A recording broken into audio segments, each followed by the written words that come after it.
Well, as many of you know, I got back this week from walking the Camino de Santiago, which is a 1,200-year-old pilgrimage route that goes across Spain. And if you didn't realize I was gone, that probably says more about the quality of preaching from Father Tom and Pastor Amy's than anything else. So I'm grateful to be home. As I was journaling about that experience this week, it occurred to me that something strange happens when you walk long enough. At first, like most any journey we've ever taken, everything feels very exciting in the beginning.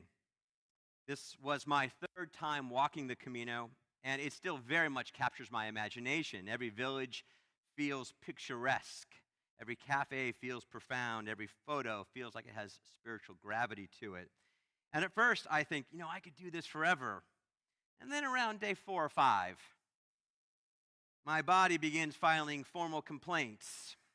My feet began to hurt in places that I didn't know had places on my feet. And my backpack feels like it weighs as much as my Jeep. And then every dark cloud on the horizon feels like it's a personal attack against me. Somewhere in all of that, your brain begins to negotiate with your body. At least mine does. And I started hearing myself say to myself, Jonathan, most people would just take a taxi. Or, you've already walked enough to tell people you did the Camino. Or, you're still spiritual if you skip some miles. And that negotiation gets increasingly intense the more you get tired. And so on the last day, I had about 18 miles to go before reaching the conclusion at Santiago and in the square. And if I wanted to make it there before the afternoon rains rolled in, I had to leave around 5 a.m., which meant walking in the dark, alone, and possibly in the rain, after already walking 157 miles. So when my alarm went off at 4:30 in the morning, and I heard the rain on the roof outside, I had a lot of questions. The rest of the group had already decided very wisely that this was an excellent morning to remain unconscious. But I decided to go for it. And so in the cold and wet and sort of exhausted space, I began to question my mental health and my life choices, and I got up and went. Now, there were a few other crazy pilgrims out there, but mostly it was just me and Jesus in the dark.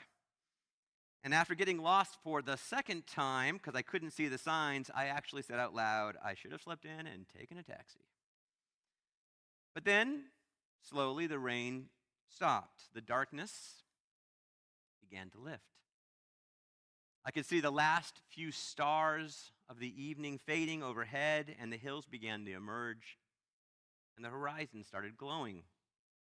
And what had started as a lonely and difficult journey became strangely beautiful. Not because the road changed, not because the climb disappeared, but because I could see where I was headed. More pilgrims began to appear on the trail. The light kept growing, and suddenly what had felt bleak and isolating became filled with hope. And as I was journaling about that moment this week, I found myself thinking about Jesus' words to the church in Thyatira as we continue our series in Revelation. Because Thyatira was a church trying to walk faithfully through a very dark and difficult world, not at all dissimilar to ours. And it's to that world that Jesus says to the church in Thyatira, to the one who conquers, I will give the morning star. To the one who conquers, I will give the morning star. And that became very real to me as I journaled this week about that, because it's not just a reward for seeing the morning star. That's real hope. Because the morning star means dawn is near, that light is coming, that Christ is coming. And so Jesus said to them and to us today, hold fast, keep walking. Morning is coming. Now, besides my questionable judgment of getting up early and walking in the rain, another thing the Camino exposed to me, yet again, is how much I love comfort. I am addicted to air conditioning. or even just a fan. And apparently neither of those things have made their way to Europe yet. I'm also very addicted to the coffee that I make, and I have a very specific creamer I like. I like not carrying everything I own uphill every day and then unpacking it every night, only to repack it the next morning. And the Camino reminded me yet again how persuasive comfort becomes when you're tired, when you're stressed, when you're weary, when compromise starts sounding very reasonable. You tell yourself things like, I just need a little rest. I just need a break.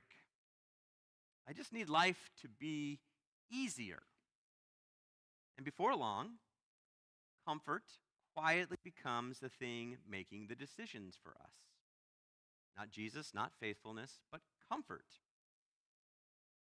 Even good things can slowly train us towards convenience versus commitment.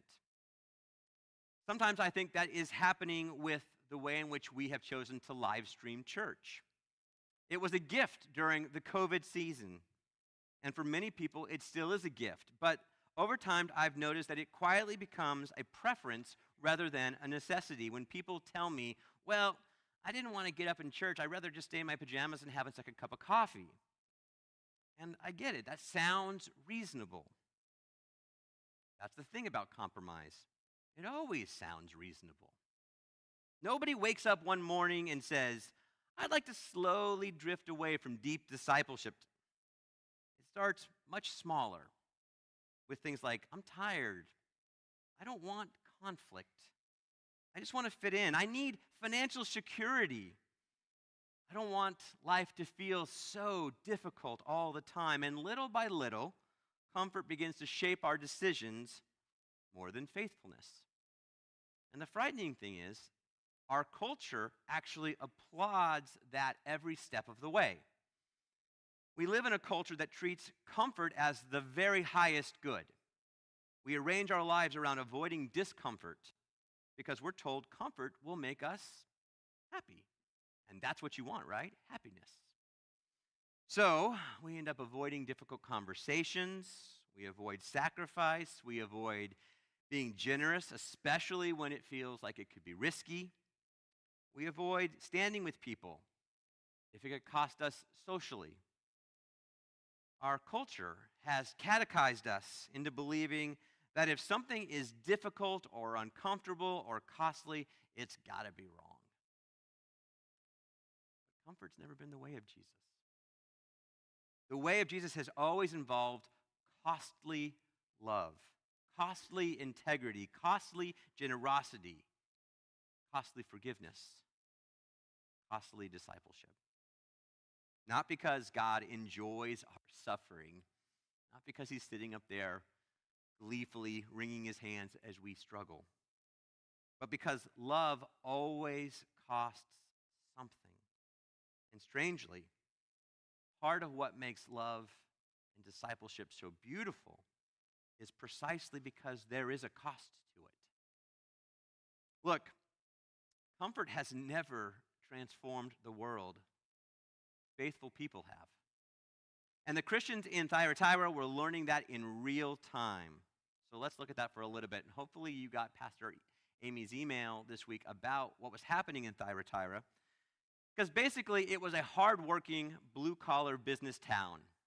Trade guilds dominated the economy there. Metal workers, cloth merchants, leatherworking, bronze, potters. There was this one quite large problem, though. All the guilds were connected to pagan worship. And so, as sometimes happens in every situation, in every culture, business and politics and religion and social life, they were all intertwined together, which meant if you wanted the contract, if you wanted economic stability, if you wanted to survive, you were expected to participate in the guild's feasts, involving idol worship and drunkenness and sexual exploitation. So imagine if you are a business owner in Thyatira, a Christian business owner. You're trying to feed your family, trying to keep your business alive. You're just trying to survive and do life. And eventually, someone in church starts saying, maybe we should loosen up a little bit. Surely God understands our situation here. You can still love Jesus and participate in some of these other things. Let's not become those extreme Christians. Can't we blend our faith with a little cultural accommodation? To which Jesus says, that road leads to Jezebel. Now, if you don't know, Jezebel is from the Old Testament, who was the queen in Israel, who slowly led Israel into a place of great idolatry and great compromise. And she did it gradually, carefully, reasonably,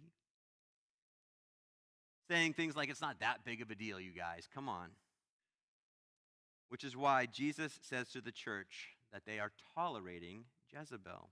Because compromise, he is saying, never stays contained. Compromise always spreads.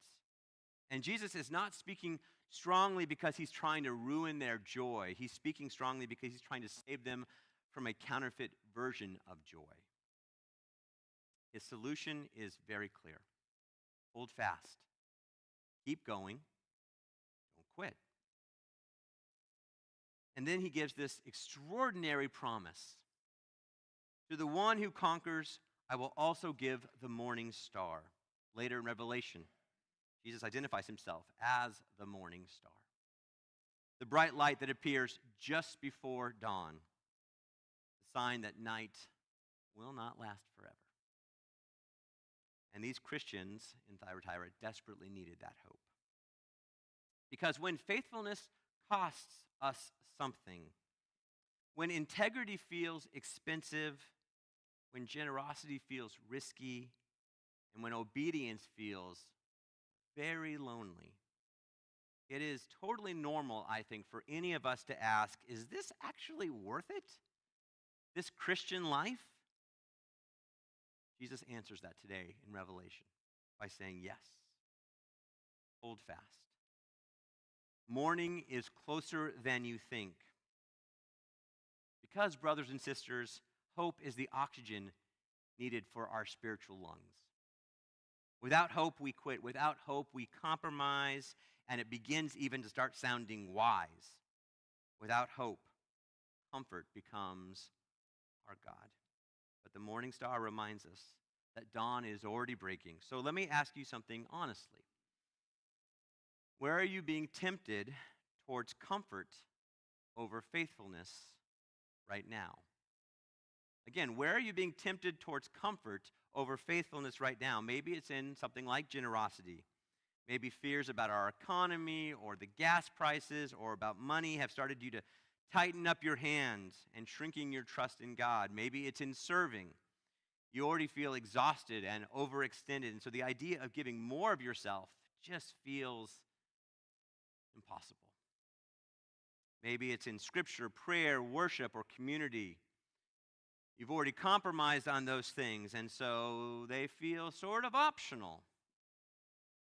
Maybe it's in something very personal like your speech, with gossip or cruelty, or half-truths that you've come to accept and you've compromised on what is true. Maybe it's in the slow normalization of things that once troubled your conscience, but thankfully don't anymore. Where are you rationalizing compromise? Here's the reality. Our culture will never challenge you to choose faithfulness over comfort. Our culture will always tell you, protect yourself first. To which Jesus says, no, your life is safest in my hands. And the truth is, it's often in the hardship, not the comfort, that we discover how near Jesus is to us. The truth that I keep learning again and again is this, that comfort has never transformed the world, but faithful people have. People who obey when it has cost them, people who gave when they felt the pinch of giving, people who loved others when it was unpopular, people who have endured. So maybe today you're tired. physically tired, spiritually tired. You've been trying to stay faithful, trying to keep walking and giving and serving. Maybe you're wondering if any of it matters. So all of that, wherever you're at, Jesus says, I see you. I know your endurance. I know your works. You are not forgotten. Maybe like me on the Camino, you feel like you're walking through some darkness. But the morning star still shines. Not because circumstances have suddenly improved. That would be nice. Not because problems disappear. I found when they do disappear, new ones crop up. The reason that we can have hope is because Christ himself is coming. His kingdom is breaking into the world, even now, even today. And so dawn is closer than you think.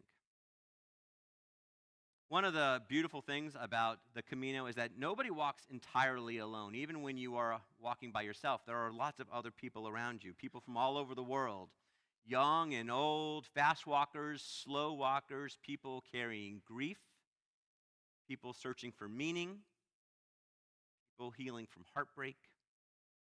And without even trying, you begin encouraging one another simply by saying the same thing. Stay on the path. Keep going. You're almost there. This is what church is.